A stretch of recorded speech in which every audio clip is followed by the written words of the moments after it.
Welcome back. Welcome back. I don't remember what song that is. Okay. This is a Mace song? I don't know. This is the second time I sing something, or we're trying to figure it out. What was the first one? I already forgot it. I'm so glad we had this time together. I think that's the end of Mr. Rogers, if I'm not wrong. Do y'all know out there? Let us know. Maybe we'll get you a sticker. Welcome back to another episode. My name is Manny. And I'm Shawn. And together we form the Moss Podcast. See, he be doing extra, y'all. That's because you did extra last week. No, I didn't. Are you sure? I'm pretty sure I didn't. I'm pretty sure you did extra. And you looked at me like I was crazy because we weren't in sync. I'm always extra. True. Well, even though you accused me of being extra. You can be very extra. So act like you forgot. I called the shot. Anyway. Wonderful to have all of you with us today. If you are new here, welcome. And we are the Moss Podcast. We'll say it clearly. If you are new, we like to just do whatever in the intro. So, whatevs.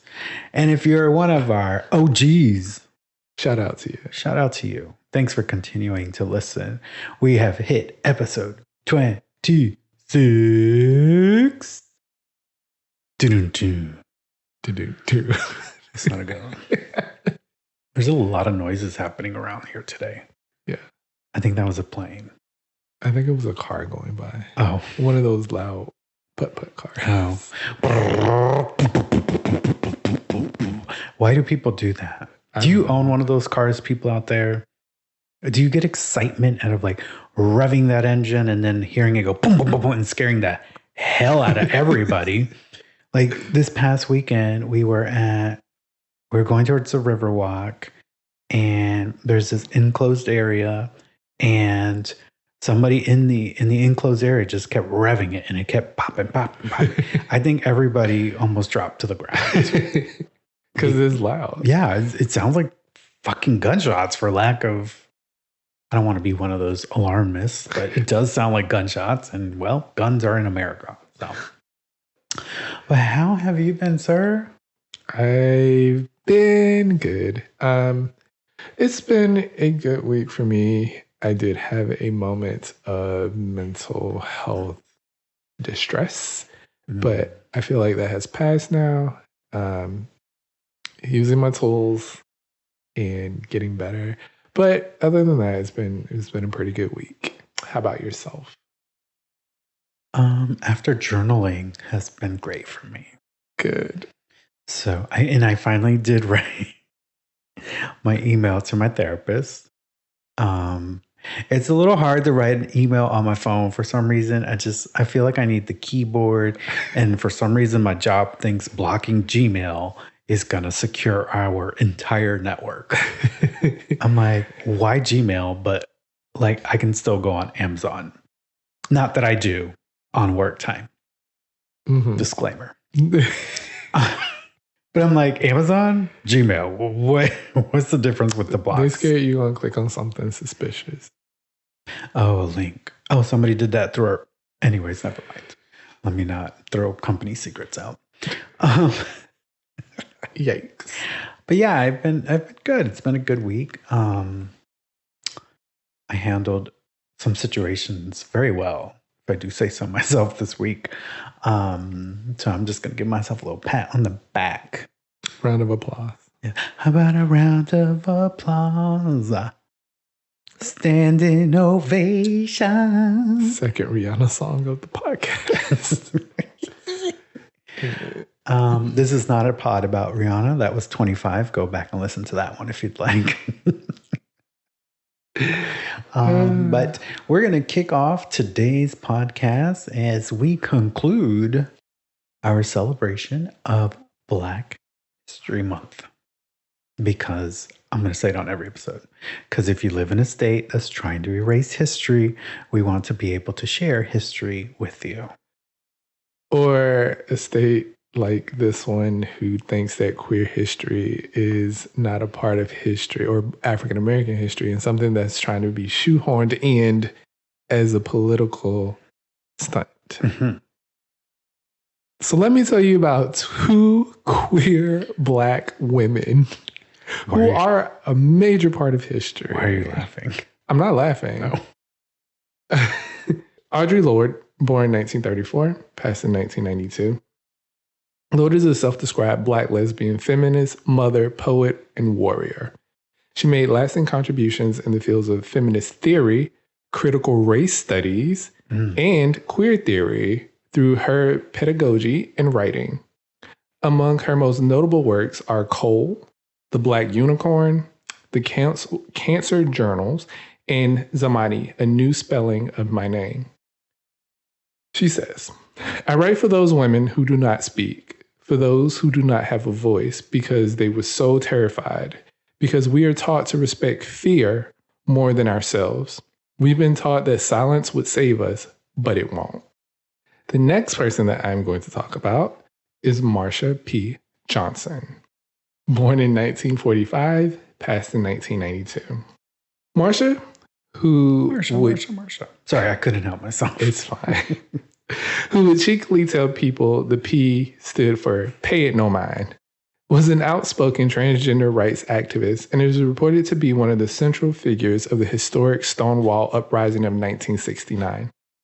Along with fellow trans activist Sylvia Riviera, Johnson helped form Street Transgender Action Revolutionaries, or STARS for short, a radical political organization that would provide housing and other forms of support to homeless queer youth and sex workers in Manhattan. She also performed with the drag performance troupe Hot Peaches from 1972 through the 90s and was an AIDS activist with AIDS Coalition to Unleash Power, or ACT UP. And if you've seen Pose, then ACT UP was a major part of season 2, I believe, when the AIDS epidemic was really starting to hit. And so she was a major part of that action. I don't remember that in Pose. I remember when Pray Tell was feeling all sorry for himself, Sandra Bernhardt's character took him to meet up with her girlfriend, and they were in this underground place, and they were deciding what to do, and then they decided to go to that Catholic church. Got it. So that was, and they were screaming ACT UP. Got it. Okay, yeah. Yes. I have the visual now. Okay. Glad I could clarify that for you. I was like, so, in Pose. Once again, two queer people of color who are very important and instrumental to our American history as well as African American history, Mr. DeSantis. We need new chairs. These make too much noise. You actually can't hear them on the recording, though. Oh. Never mind. Because I have listened for them during editing, and I can't hear them. Okay. Well, it's still annoying. Well, thank you for sharing that with us as we close out Black History Month here on the Moss podcast. But we should always celebrate our differences and our heritage, our culture, all them things. Even if we're not in the month we're given, or in Hispanic Heritage Month, half a half. Half and half, like the creamer. Half of September, half of October. Anyways, so we're going to move right along, shall we, sir? Let's do it. All right, let us go into the issue on the table. The table.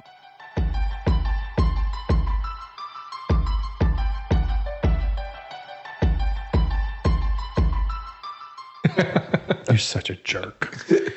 Anyways, so I've come to a conclusion that me saying anyways, even though I was trying to cut it out when I'm on the pod, now I'm like, that's kind of my thing. So if I ever become famous, I can make a shirt that says anyways, and that'll be like my thing. That's your thing. That's your catchphrase. So we have 2 issues for you today. One is called, or the first one we're going to start with is called Wild Things Politicians Have Said or Did This Week. That sounds like that's the music from Weakest Link. Anyway, continue. Yeah, I almost said the other one with the suitcases. Deal or No Deal. Yeah, that's not right. You're right. It is Deal. No, wait. The Weakest Link. Yeah, that. Goodbye. I guess I'm the weakest link right now. I guess so. We got another weak link we're about to talk about. Oh, she's weak and dumb. If you are listening to us from outside of the United States of America, God bless you. Just Google Marjorie Taylor Greene. Or don't. And you can see why our heads hurt here in Florida. This is not going to be a huge political podcast, but you cannot go without acknowledging what the cray-cray said on President's Day of all days. She said, we need a national divorce. We need to separate by red. Wow, does she know how to write? We need to separate by red states and blue states and shrink the federal government. Everyone I talk to says this. Sounds like Donald Trump. From the sick and disgusting woke culture issues shoved down our throats to the Democrat traitors, America's last policies. We are done. Wow. I feel like my IQ went down. So don't Google her if you don't live in the United States. I don't want your IQ to go down. First of all, who is she talking to? Who are all these people that you're talking to that agree with you? I don't know. Donald Trump used to say that.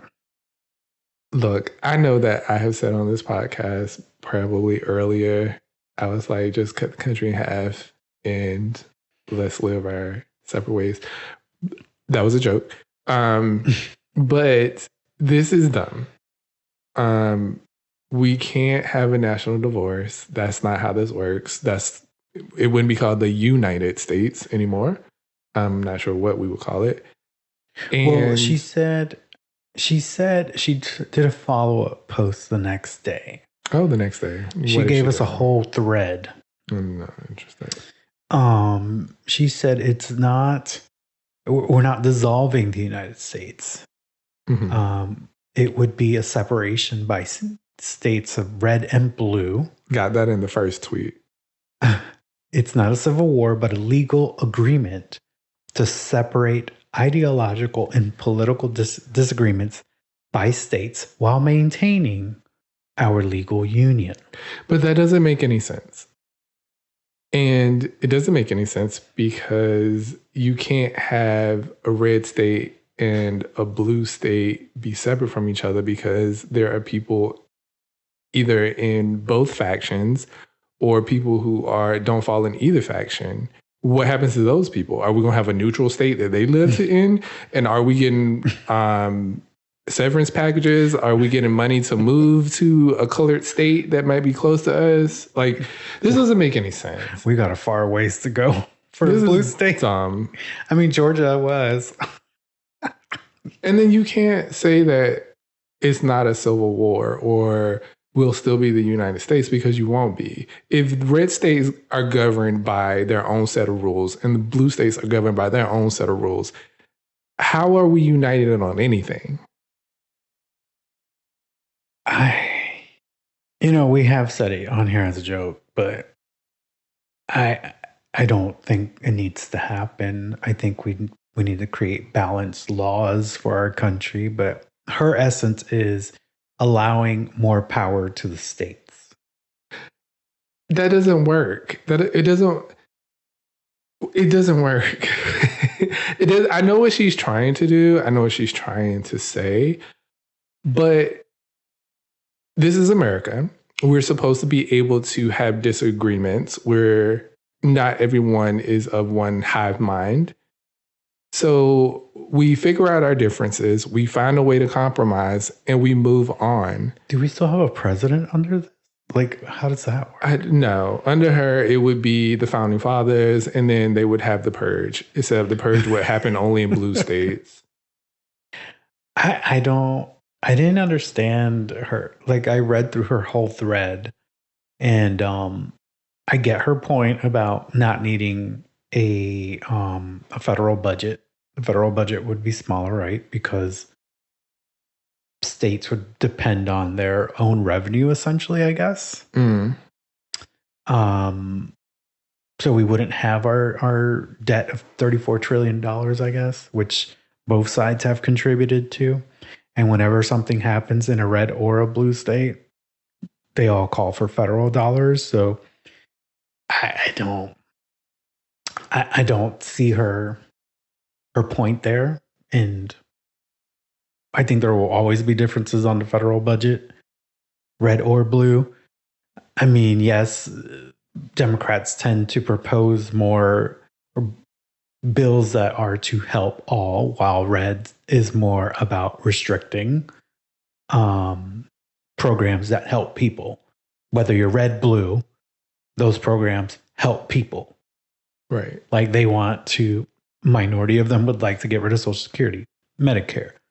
A minority of them would like to get rid of like the SNAP program, which helps support people who are at a lower income bracket able to afford food. So it's like, that's not a red or blue issue. No, sorry, that's not one color issue. That is an all issue. Like, it's a human rights issue. Right. Like, just because you lean red doesn't mean that you may not need the assistance of SNAP. Right. So I never understand their points, because it's like all of us will maybe need those benefits at one point in our life here in the United States. Right. So this whole like vision that blue spends more, but the expenditures that are being spent are to help all Americans. Exactly. And while you could say that blue states spend more resources on helping people, the red spend more on corporations. So what happens to, let's say, a corporation who is in a blue state? Like, are they still gonna be funded? Like, how will tax cuts be handled? Because y'all love to give tax cuts. Like, this doesn't make any sense. Figure it out. You are a representative of your people who, for some ungodly reason, voted for you and put you into office.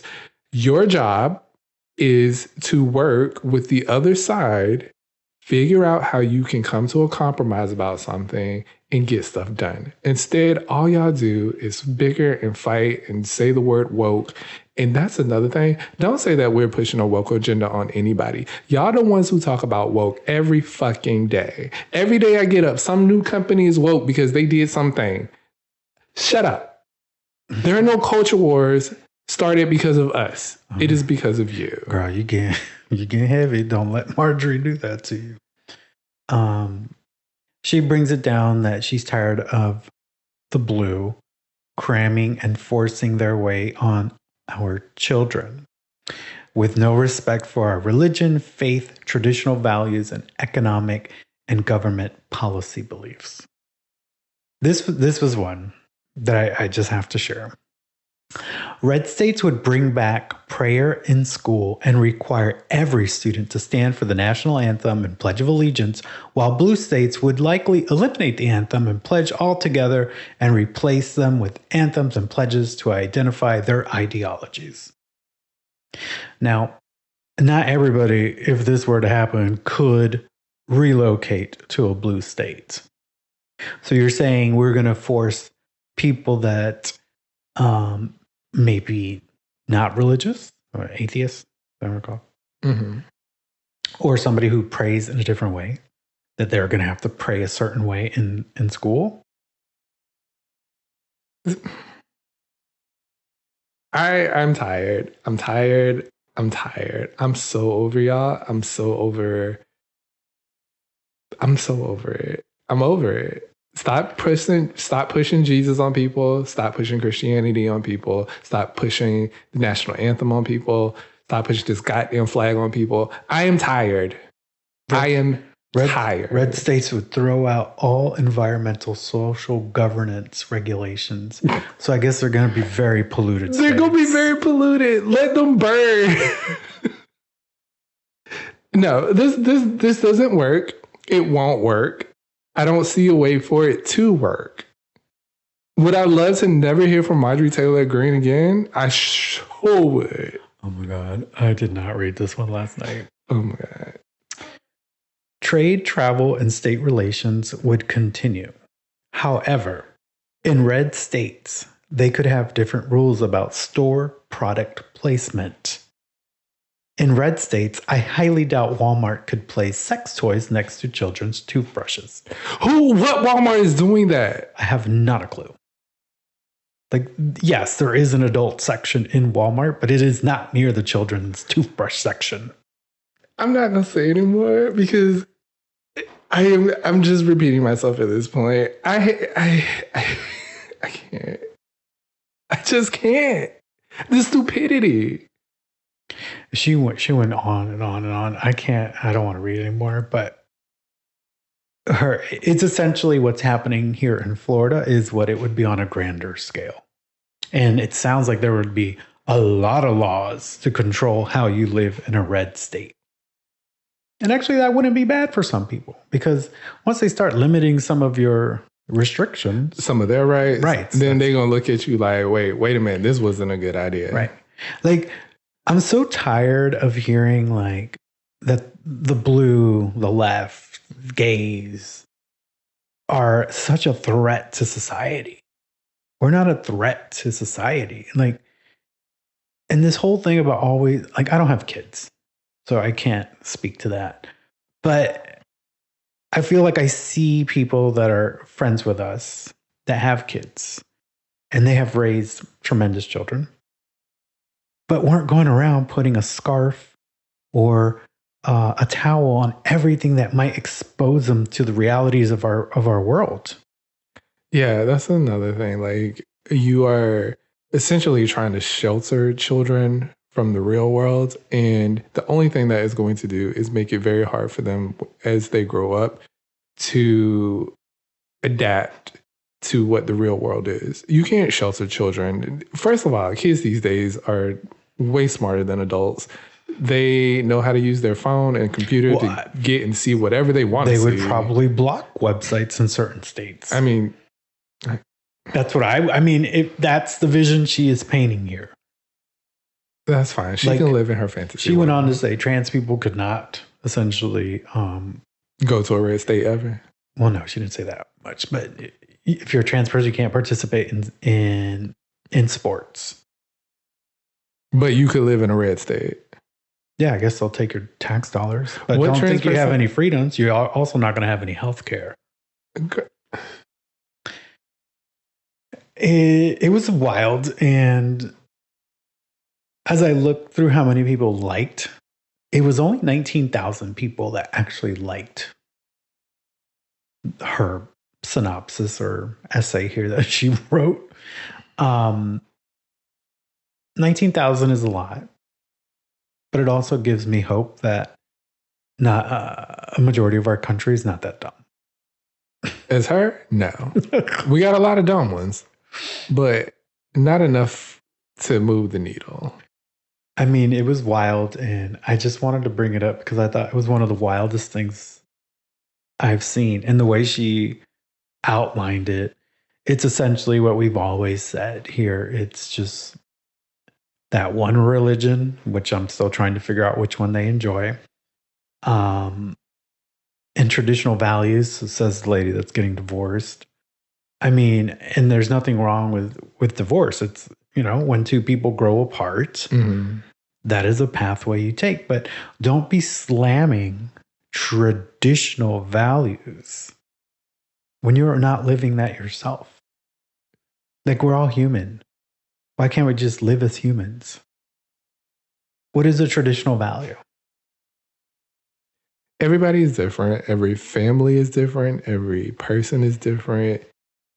They have different traditions. They have different religions. Like, you can't force anybody to fit into the mold that you think they should be, because that is the mold that you are in. Well, and if you're going to preach that mold, you should then be living that mold. I mean, I'm not going. I'm tired. Also taking money from the government through the COVID Payment Protection Act. So, I mean, so would you have taken that in a red state? Like, it's stupid. And she's behind everybody's back doing things. And everybody just believes this craziness of her. So, again, as we say here all the time, live your life. Allow us to live our lives. Allow us to be who we want to be. If people grow apart, people grow apart. If people want to date the same sex, people can date the same sex. Like, let's stop worrying about everybody's life. If it's not hurting you or anybody else, just let people be. Right? They always wrap it up around children. God, please stop talking about these kids. I feel, and again, I don't have children, so I feel iffy sometimes talking about this, but I feel like if we were more transparent with children and shared with them, obviously at appropriate age levels, you're not going to be telling a 2-year-old about divorce, but just helping them understand what happens in life, what things happen. I think we may grow a better youth to become an adult. No, I agree. Because like divorce, as an example, I've seen kids suffer through parental divorces, and they didn't know how to deal with that. Why? Because it wasn't a thing that was ever talked about. And I know it could be like a taboo thing to want to talk with people about divorce, but you have to like understand what it is and why it's there and why it's an option, right? Right. Understand why people have different religious beliefs from your own. It's called teaching and learning. Right. So anytime they're like, protect the children and respect of religion, faith, and traditional values, I'm like, who is telling us what is traditional? Who is telling us, like, just stop it. I don't understand what we're protecting the children from. Have children been out here just turning into drag queens and I don't know, shooting teachers? Oh, what is happening? I'm sorry. No, didn't that just happen? Yes, it did. Okay. So, I mean, are we protecting children? And then another child texted in a group chat, I think he was 5 or something like that. Yes. That he was going to pop some bullets up in here or something along those lines. And I'm like, what are you protecting them from then? Y'all can't protect these children in a school building. And y'all are steady trying to protect them from the outside world. I don't get it. Right. Like, let's teach our children what real life is. Let's stop shielding kids from them. Like, because if you don't, they're not going to be prepared when they are launched into the real world. Right. And again, a parent might totally tell me I'm way off base here, but I'm just like, I think they should know the realities of life. It's going to hit them in the face sooner or later. Right. Like, if parents are going to get separated, they should have some kind of understanding of why and what that is. And they shouldn't grow up to fear that. Like, we watch a show, Married at First Sight. Parents have been divorced from the people that are getting matched, right? And they have this whole fear the whole time they're going through this process. They are just thinking about their parents and how their parents got divorced. It has such a negative connotation. Like, I'm focusing a little too much on divorce here, but what I'm trying to get at is, like, if we were able to teach our children when those moments come up, why it's happening, why it's not an evil thing, then maybe when they become adults, they know how to better navigate those things. Agree. But you can tie that to almost anything that they are allegedly trying to shield them from. You can tie it to gay people. You can tie it to trans people. You can tie it to immigrants. Like, you can tie it to religion. Like, all these things, if parents would just simply sit down and actually talk to their children instead of sheltering them and then tell them don't look at this, or you can't look at this, or you can't read about this. This is how children learn. And if you don't teach them, the internet will. Right. And then when you're like 30 something and you're faced with something that you were shielded at your whole life, you're not going to know how to respond to it. You're not even going to know what those feelings feel like. Why am I feeling like this? It's wild to me. Obviously, teach children respectfully, but this whole thing of just shielding everything is crazy, to the point where we don't have books on our shelves here in Florida in schools anymore. Well, that was crazy, Marjorie Taylor Greene. Again, she's got a whole thread. If you really wanted to read it, you can Google it. It comes right up, the whole thread. She even put a little thread emoji. I'm sure she was really laughing about that one. What else we got on deck here today? Okay, his iPad's off, so I'll lead it as well. I mean, go ahead. The next one is Kevin McCarthy. Okay, do you want to take it? Sure. Thank you. I need a glass of water. And drink your water. The California Republican has reportedly handed over more than 40 hours of U.S. Capitol surveillance footage exclusively to Fox News host Tucker Carlson. Oh my God. Who has devoted hours of his primetime show to downplaying the deadly Capitol attack as a false flag operation or more vandalism. And I hate the term false flag. Y'all people are idiots. And he actually said mere vandalism. Even more dumb. It wasn't more vandalism. It was mere. Oh. It was just mere vandalism. You know, we threw chairs through windows. We broke it to the Senate floor, took the podium, ransacked offices. Mere vandalism. Sometimes I wonder if I'm the only one on this planet that thinks, am I different? Well, you are different, but you are special and you are loved. Thank you. Mm-hmm. No, you have common sense is what it is. These people don't have common sense.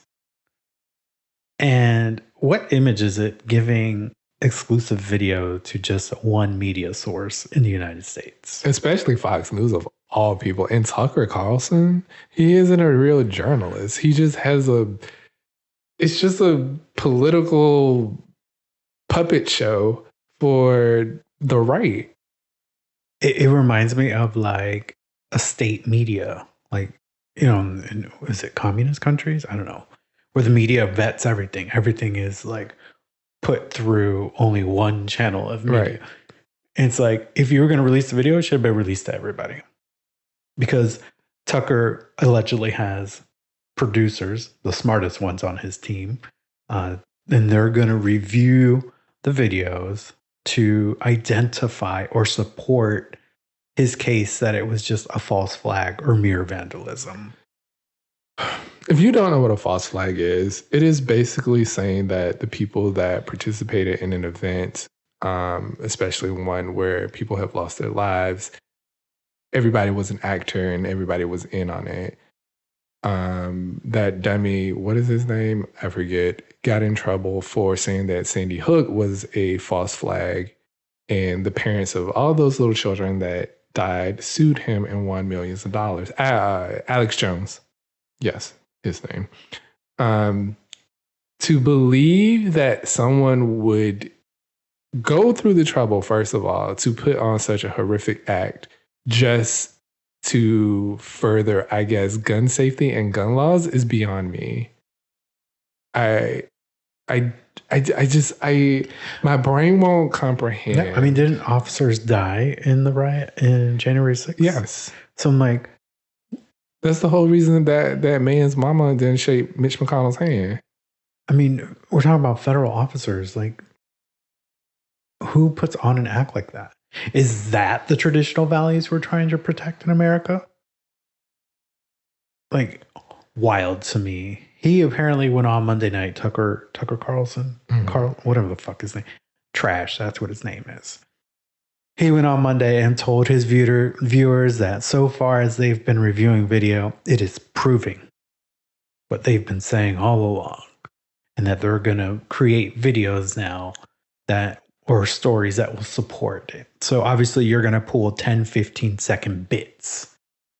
You're not going to show people storming into the Capitol, stealing stuff, shooting the officer. You're not going to show all that, are you? Also, well, why are we still talking about January 6th? That's an open and shut case. Most of everybody that got arrested that day has already had their day in court, serving time or paying fines. Why are we still talking about this? My only guess would be it's a political move to assist in the upcoming presidential elections, to say that you have been lied to this whole time by the January 6th and the regular media. You've been lied to. There is some concerns among Democrats and Republicans in regards to the release of all these videos. Specifically, the panel that investigated January 6th. That was my favorite show. They were also concerned because they said that when they were creating the videos for January 6th that we would see, or the investigation, they were purposely omitting anything that would create an identification back to somebody that could put somebody's life in danger, if that makes sense. They weren't omitting what was happening in the video, but making sure they did it in a sound way.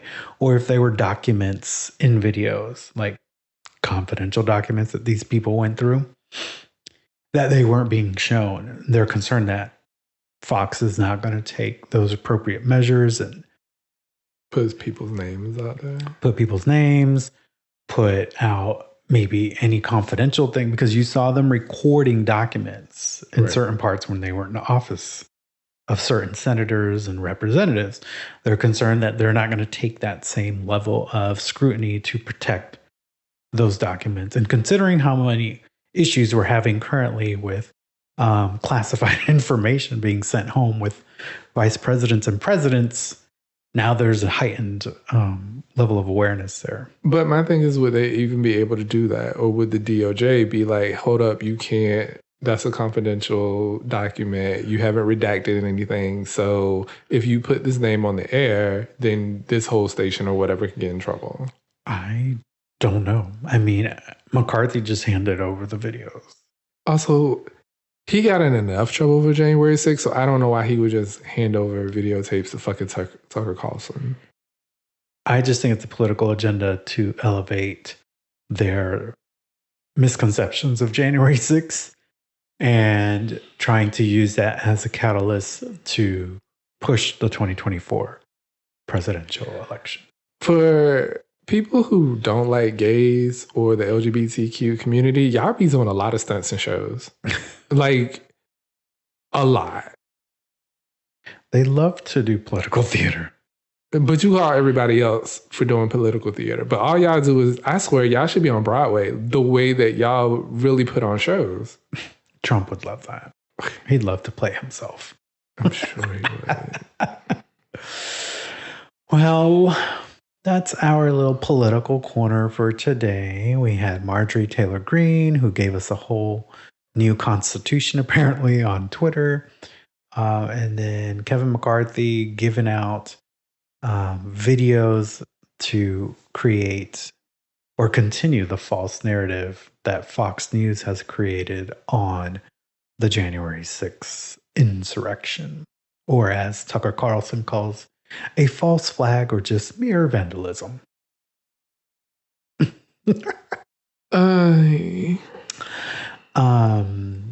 So yeah, this is America, in the words of Childish Gambino.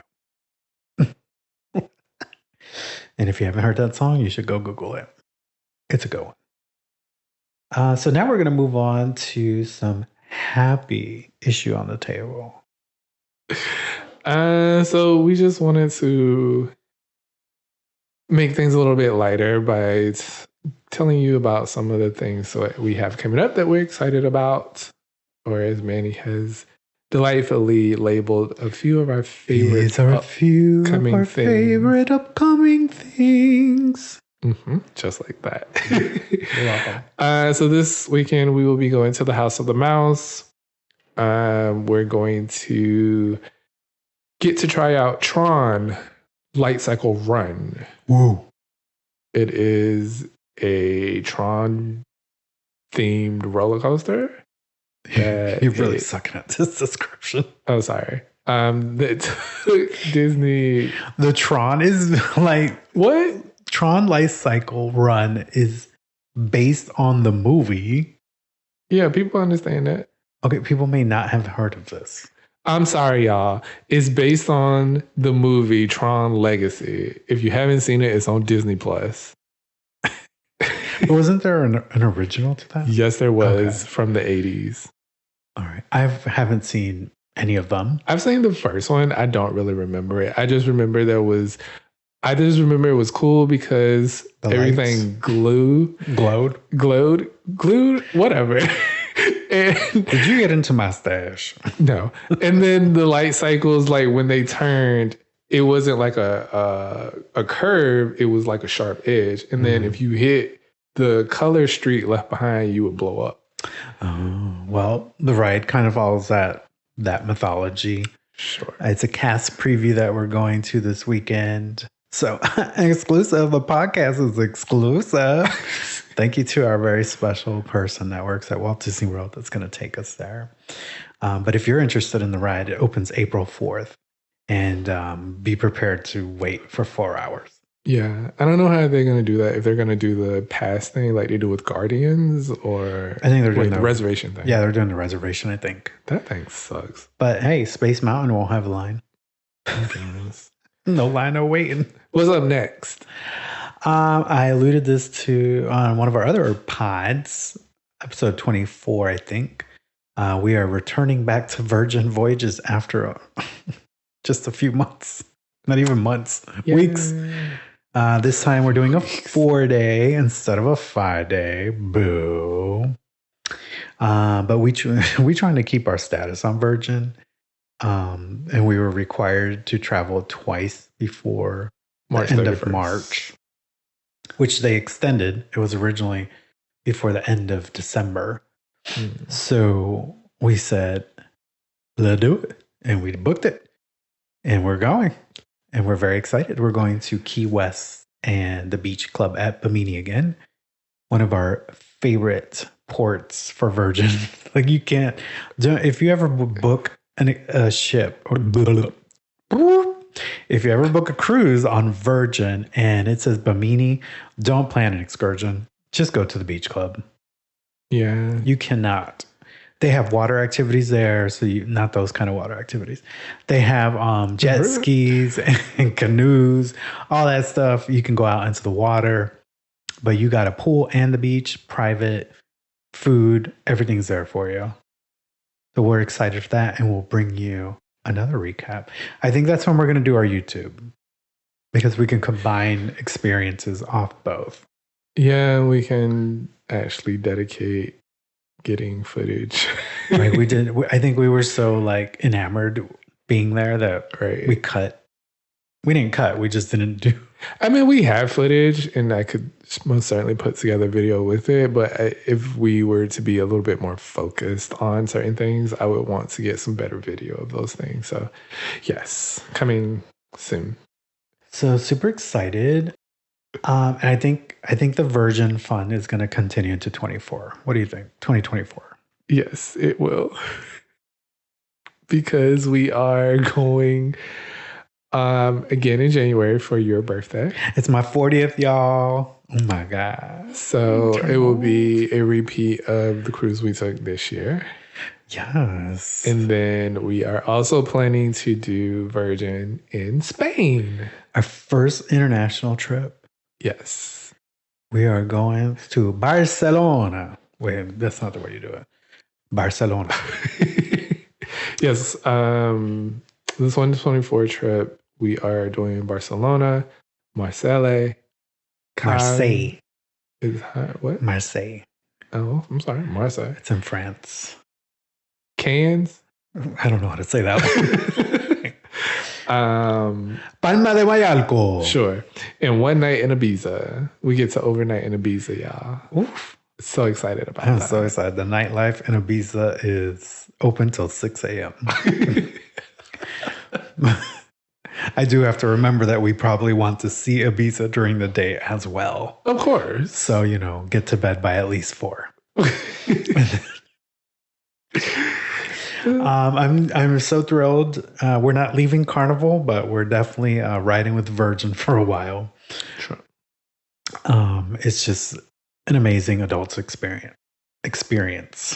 And we really, really love the itinerary with Virgin for the Spain trip. We thought it was going to be a different ship, but I found out last night that it's the same ship. The Scarlet Lady. So it'll be our 4th time on the Scarlet Lady. We also got some heavy hitting concerts coming up. Yes. Celebrate my birthday in April. We'll be going to see Janet on the first night of her tour. Opening night. Together Again tour. Miss Jackson, if you're nasty. So definitely looking forward to that. And then spending some time in Fort Lauderdale. Spending time with you. And we also scored tickets to the Renaissance World Tour. Yay. No, we need more excitement. Here in Tampa at Raymond James Stadium. Yes, we will be seeing Beyonce. So excited about that.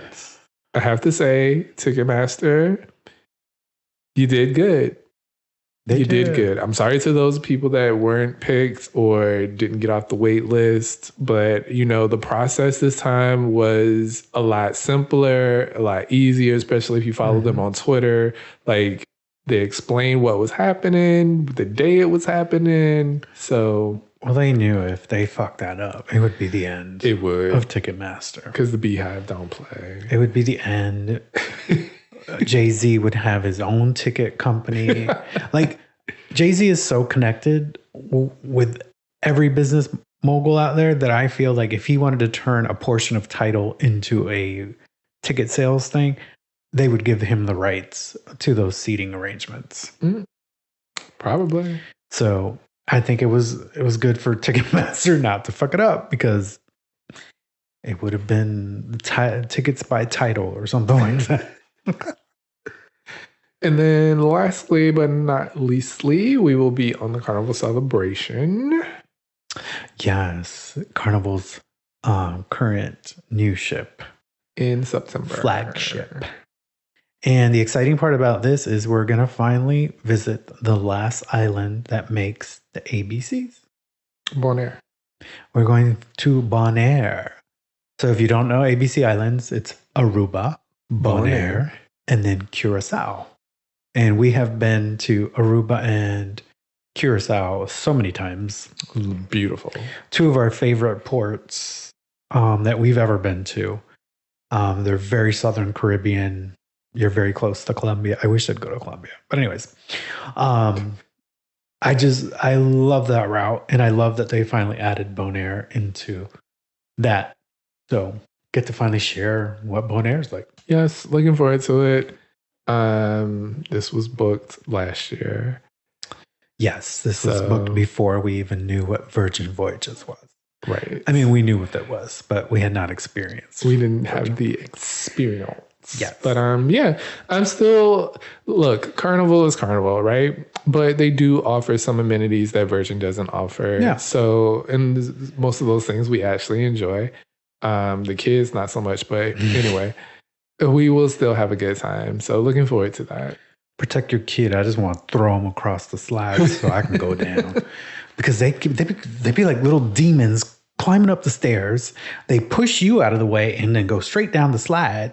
I got bad knees, kid. I can't be running up these stairs. Yeah, maybe teach your child some home training. It goes back to what we said. If we teach our children at an early age. Anyways. So we're excited. Obviously, we'll share all those experiences with you, our PodFam.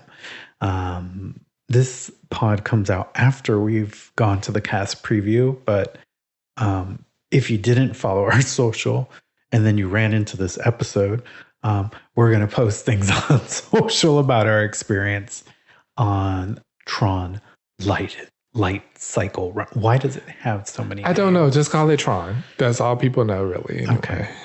The Tron. Google it. The Tron.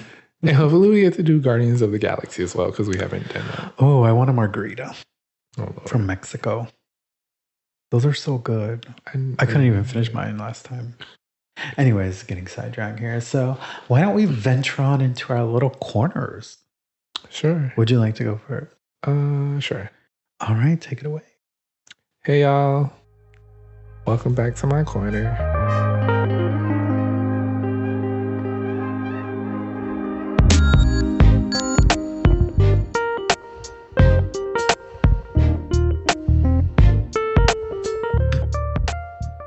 So, continuing on with Black History Month, I said that my corner would be dedicated to finding uplifting Black stories. This week, we have another one.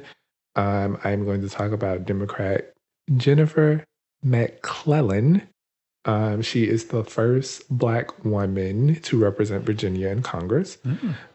She defeated her Republican opponent in a special election on Tuesday to win a seat in the U.S. House of Representatives. Well, she would be the first Black woman to represent Virginia.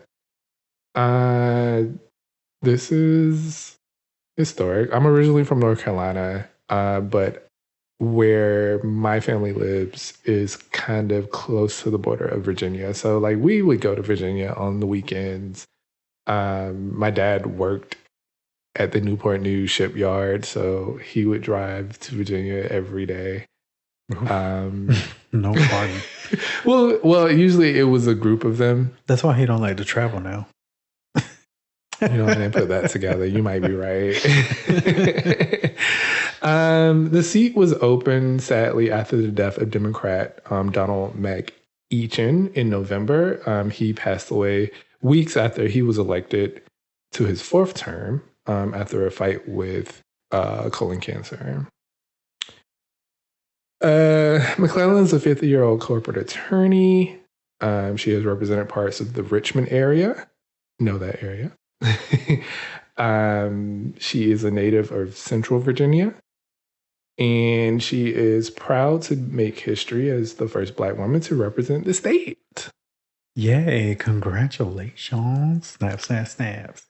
This is very important to her because of her family's history with the Jim Crow law in the South. Her father's grandfather, or her great-grandfather, had to take a literacy test and find 3 white people to vouch for him just to be able to register to vote. Mm-hmm. Crazy times. Hashtag wild. Hello? Her dad and his father paid poll taxes, and her mother, now 90 years old, didn't vote until after the Voting Rights Act of 1965. And they still trying to suppress people's voting today. But I am super happy. And I know that within this last decade, there has been so many first Black Americans to hold different positions, offices, win awards that have been around for hundreds of years. And people are like, really? This is the first time a Black person was won this award or held a seat in this office? Yeah, girl. Didn't Akeem Jeffers also made history, right? First Black speaker. Yes. Yeah. So we're making first 200 years later. We are making progress. It's been a couple of 100 years, but what's a couple of 100? What's a couple of 100 years? There's no such thing as systematic racism. No. Just ask Mike Pence. Just ask Mike Pence. If you don't know who Mike Pence is, he was former Vice President of the United States. January 6th, hey, Mike Pence, that guy. Yeah. I don't know how you can dock to that video footage, but hey, girl, hey. But that is just a little light that I wanted to shine on this very bleak world. How about you? What's happening within your corner? Well, let's jump right in and step into my world.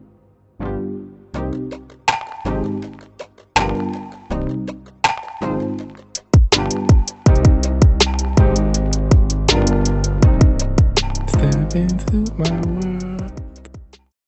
That's actually a really good Jennifer Lopez song.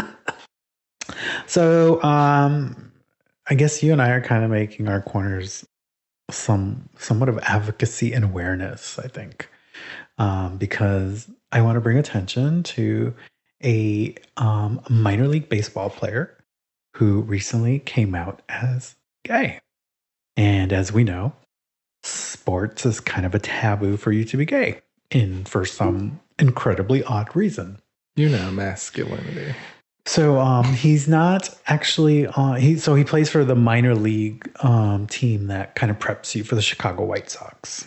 So he plays for them. He is from the Dominican Republic. But he just came out as gay this week openly. He had told his team actually about a year ago, coaching teams, and I don't know how the fuck they kept that on wrap, but it was wrapped and nobody knew. And his team has been supportive. The organization has been supportive. Like the organization, the White Sox organization tweeted out, "We're also proud of you, Anderson." And even his coach came out and showed support for it, and glad that he was able to come out and express or tell the world who he really is. And he wrote a really great post on Instagram. Would you like me to read it? Sure. It's kind of long. He started out with disclaimer. If you're homophobic, this post may not be for you. This ain't it, girl. This one ain't for you. And he did it in Spanish and English, which was great. He said, "This may be my most personal thing I have ever shared, and it's something that I'm proud and happy to be a part of the LGBTQ community." I'm sorry, I feel like this was translated from Google. But essentially, he is proud that he's able to come out and attest that he is part of the LGBTQ community. He went on to say that he is human with a great soul. I'm respectful. I am a lover. I love my family, friends, and that's what really matters to me. I enjoy my work. Being a professional baseball player is the best thing that's ever happened to me. So I just want to say something to the people that say that gay people cannot be someone in this life. Well, look at me. I'm gay. I'm a professional athlete. So that didn't stop me to follow my dreams. So yeah. So I am very happy for him. I even commented on it. I'm sure he didn't see it, but that's okay. But the cool part that he said at the end is, "I'm doing this because I want to be an inspiration for those like me out there that are looking to follow their dreams." But essentially, they may be held back because they know the stigma that is in sports when it comes to the LGBTQ community. So he wants to come out, share that with the world, to hopefully inspire those who are gay or part of the LGBTQ community to feel that they can also come out, do what they love, follow their dreams, and be who they are. So I think that's amazing because a lot of times we know there are people in sports that are gay, but a lot of them don't come out until well after they retire or leave the sport. Mm-hmm. And I know we've had a few come out during their time in whatever sport it is.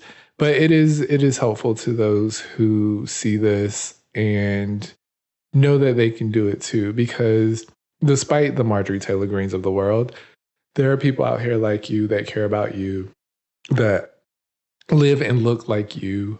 Mm-hmm. So whenever something like this happens, it's just a good thing. Yeah, it's positive for everyone. Yeah. Minus the people that don't. And that's fine. Like the LGBT. We weren't talking to you. But we weren't talking to you anyways, because we knew you wasn't going to like us anyways. But yeah, I'm very happy for this young man. Forgot how old he is. I think he's early 20s. So has a great career ahead. I think he's in line to actually join the White Sox organization from the minor league. And I had a concern there. I'm like, are they going to reject him? now because he's openly gay, but I had then found that his coach and the organization itself is very positive about it. So hopefully he can join the major leagues, and I think he will be one of a very small minority of professional major league athletes that are openly gay. Good. We need more. Snaps to you. I loved his little hashtag. He was like, hashtag be you.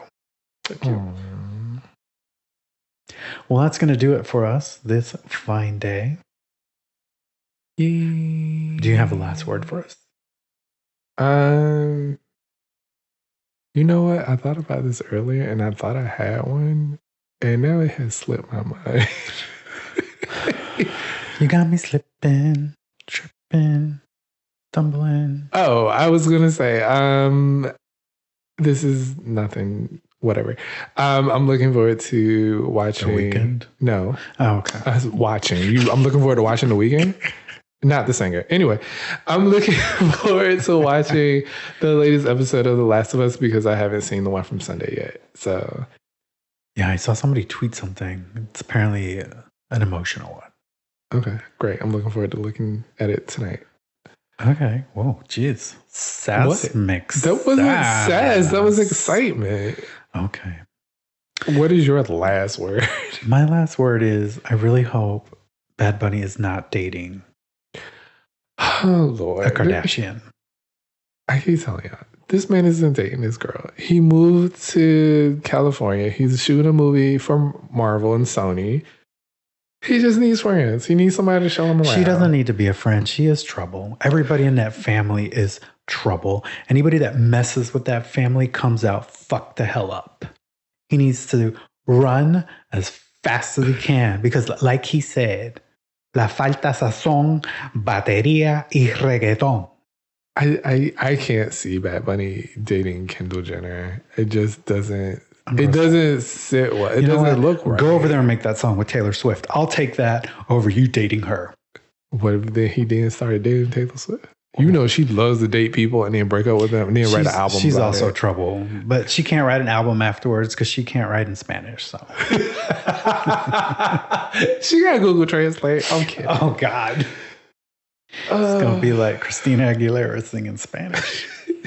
I love you, Christina, but actually no, she did a good job. J-Lo, on the other hand, struggles with the Spanish. She is Spanish though. It don't mean you can talk Spanish. So is Christina Aguilera. Hello. No, I know. I'm just saying. I felt like from outside looking in, I just felt like J-Lo grew up in a home where Spanish was spoken. So I just felt that. It's no bueno the way she speaks. It's very broken. Oh. It's muy broken. Did she have to learn it for Selena?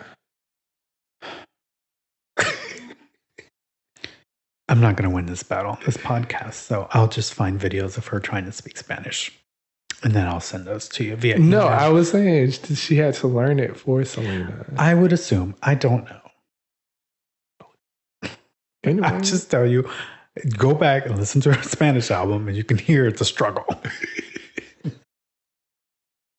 That's my last word. I'm also looking forward to Tron Light Cycle Run. Cycle Run. Give us the holes. Whatever the fuck the name of the ride is.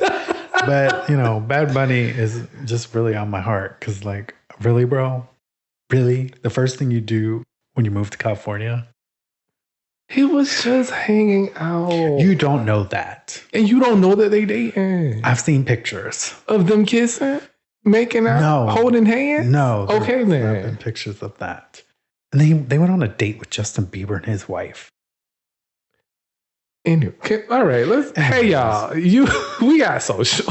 I would like a Justin Bieber Bad Bunny song. That'd be kind of cool.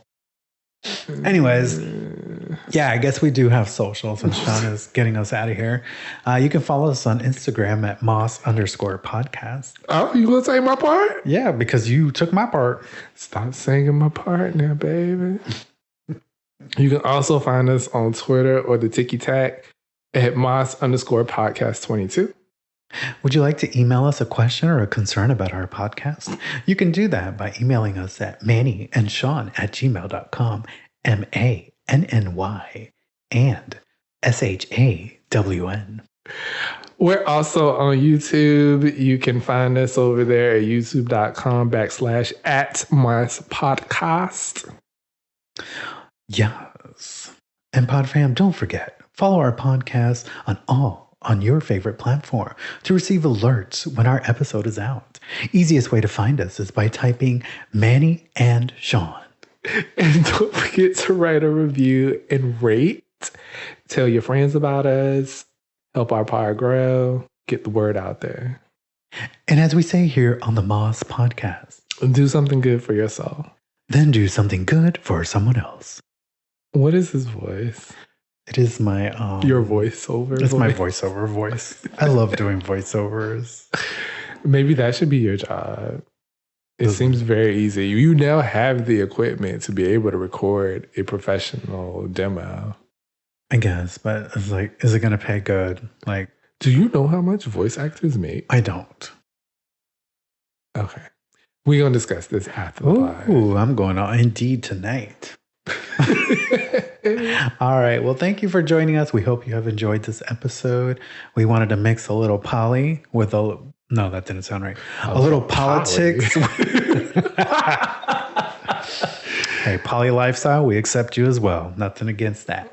But what I was trying to say was it was a little political with a little bit of fun of what we got coming up in the next couple of months. And of course, we'll always bring you along on that journey with us. We will. But until next time, have a great rest of your week. Stay healthy, stay safe. And don't get murdered. That's very important.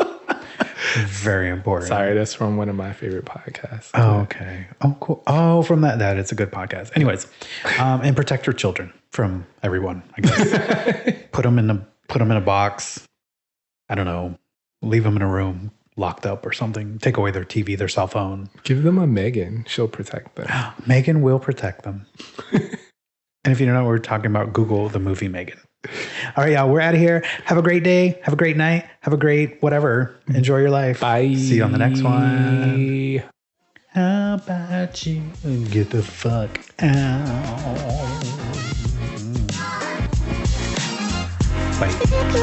Bye.